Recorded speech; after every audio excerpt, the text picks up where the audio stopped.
Hey guys. Okay, so I know I don't usually do blogs or video blogs, but there have been a couple things that I've been seeing, that I've been reading, that I feel that my 140 characters on Twitter just isn't going to cover. So that's why I decided to do this little video, just to kind of express how I've been feeling about some of the things that I've been reading, these articles, and particularly these bills that have been coming up on our Congress floor, whether in the House or in the Senate. It just really concerns me, and I don't know. I know that there's been a level of apathy with Americans lately. I can't really blame Americans. Um, if you're not from America, you don't really know. I think how in your face election propaganda is for Americans. I think especially if you're a caucus state where you have caucuses like South Carolina, New Hampshire, Iowa, Florida, places like that, it's so constant. And I think that it's not so much politics that people are over. I think it's political propaganda that people are really over. For Americans, I mean, the world only sees the fact that we have an election every 4 years for our president, and they don't see the fact that we actually have elections every year or every 2 years, whether they be local, state, or nationwide. You know, Especially when those, propositions, to vote for Proposition 568 because then your children are going to grow up happy and healthy. Just stuff like that. I think people are just sick of it. And it makes them not even want to vote, or makes them just not even care because they feel that there's so many issues that's in their face that they can't get through it all. And to really know what you're voting for and what you're voting on, you'd have to do a whole lot of research that people just don't have time to do. So I know that there's a lot of stuff to get through and a lot of information that is out there, but I guess if I can bring your attention to some specifics, I would bring your attention to three bills in particular. The first two are kind of connected. They're sister bills, and the bills that I'm talking about is SOPA and PIPA. And no, I'm not talking about Pippa Middleton, although those are two very cool sisters. These sisters aren't so cool. SOPA stands for the Stop Online Piracy Act, and PIPA is the Protection of Intellectual Property Act. If you guys are interested and you want to look it up, in Congress, this is known as H.R. Bill 3261, and it is being supported or sponsored by Representative Lamar Smith of Texas and 12 of his closest bipartisan friends. And SOPA and PIPA would, I guess it wouldn't affect the regular daily blogger, just the regular old, kind of like me, or, where I just kind of use the internet to express my rant of the day. It would more so affect .coms, I guess. It would affect .coms like Wikipedia and PayPal and WikiLeaks.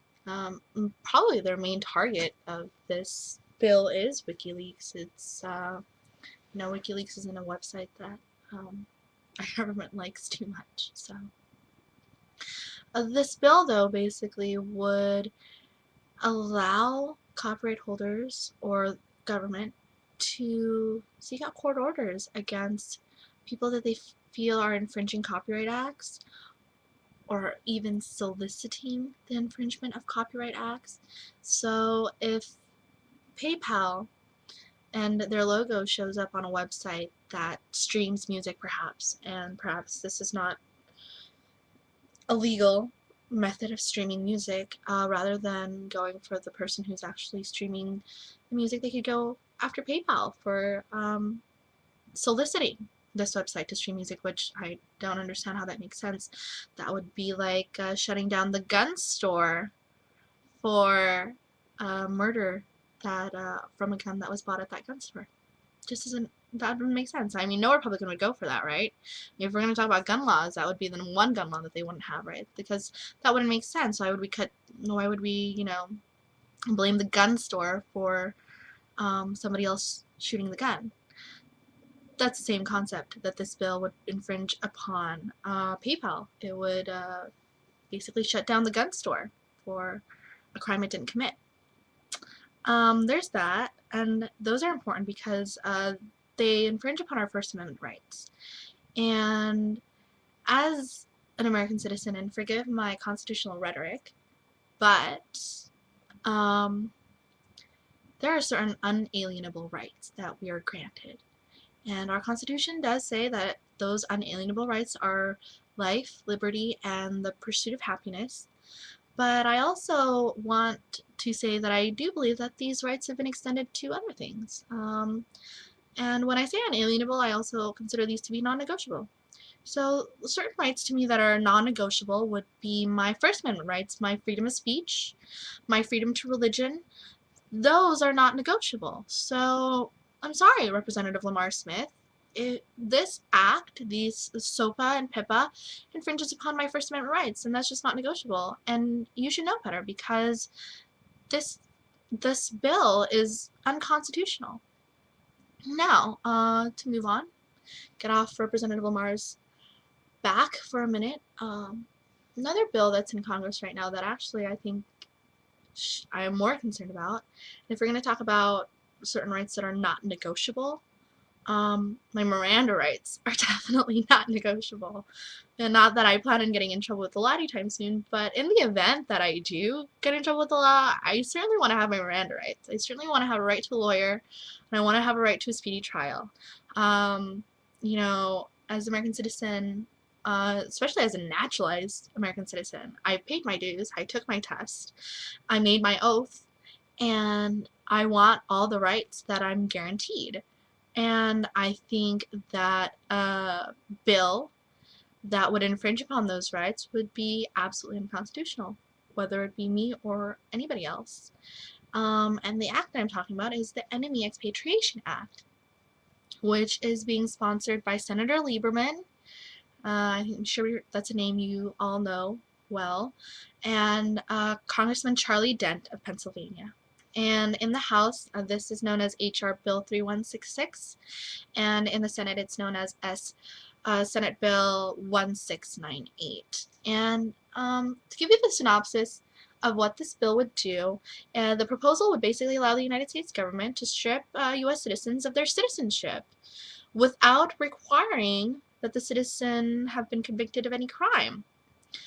Unfortunately, this bill has also got a sister bill that was passed, and it's called the National Defense Authorization Act. And to my very disappointment, that bill was actually sponsored directly by our president. You know, earlier tonight we had the South Carolina debates, and Fox News is talking to Newt Gingrich right now. So during those debates, there was some conversations about certain,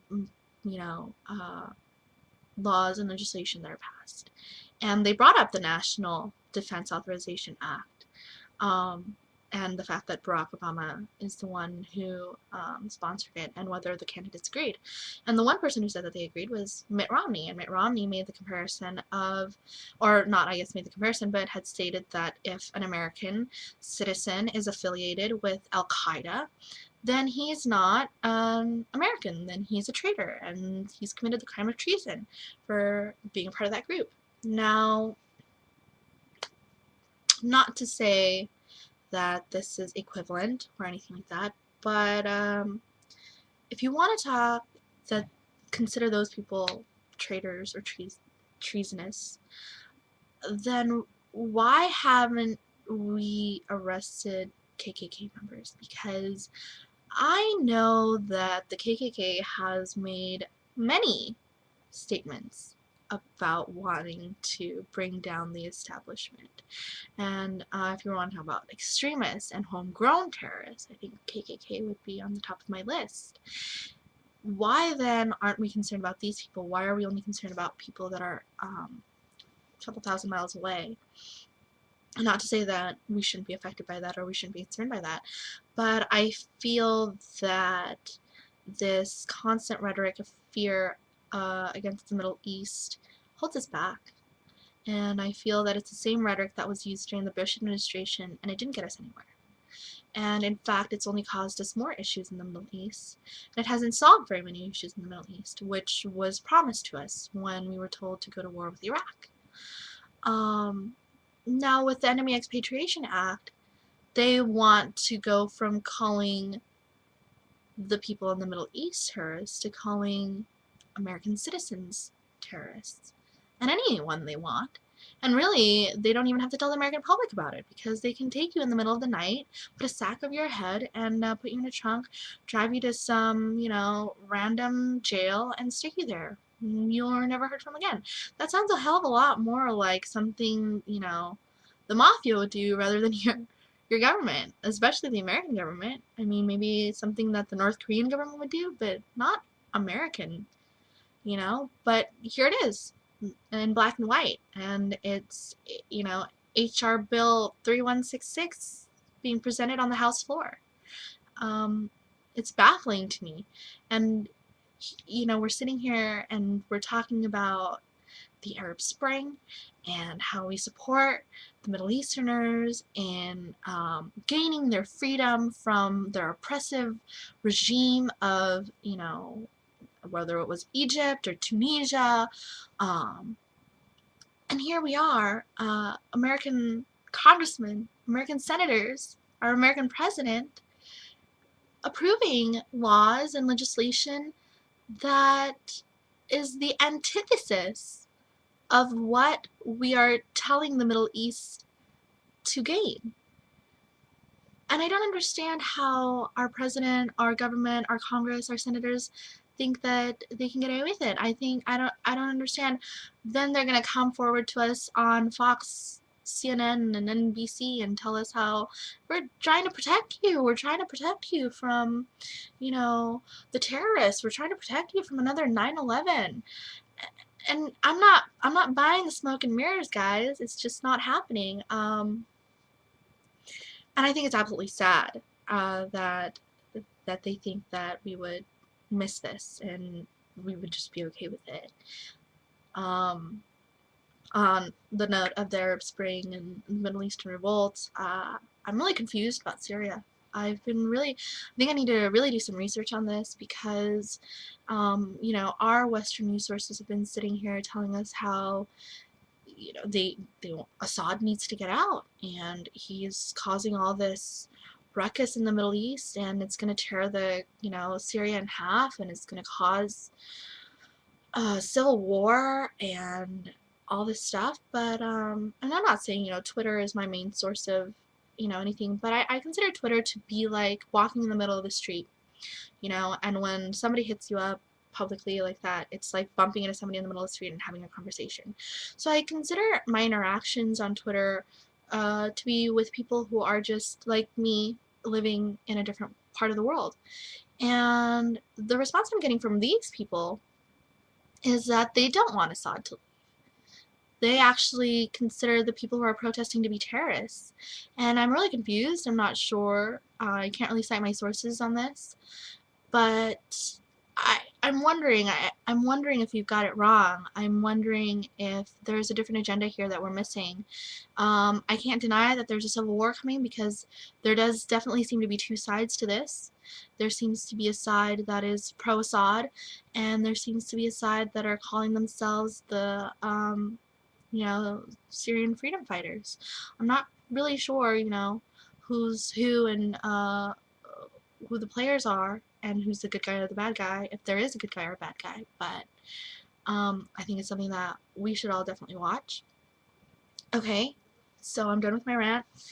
Again, those sites or those bills that you guys should definitely take a look at is the Stop Online Piracy Act, and PIPA, which is HR 3261, and the EEA, the Enemy Expatriation Act, which is HR Bill 3166, and Senate Bill 1698. I don't know if I'll do this again. I don't know if I'm going to do another video blog. I guess you guys would have to let me know if it's too long, if it's too short. it's too much. I don't know. Alright, that's all I've got to say. Comment, response, whatever. Have a good one. Bye.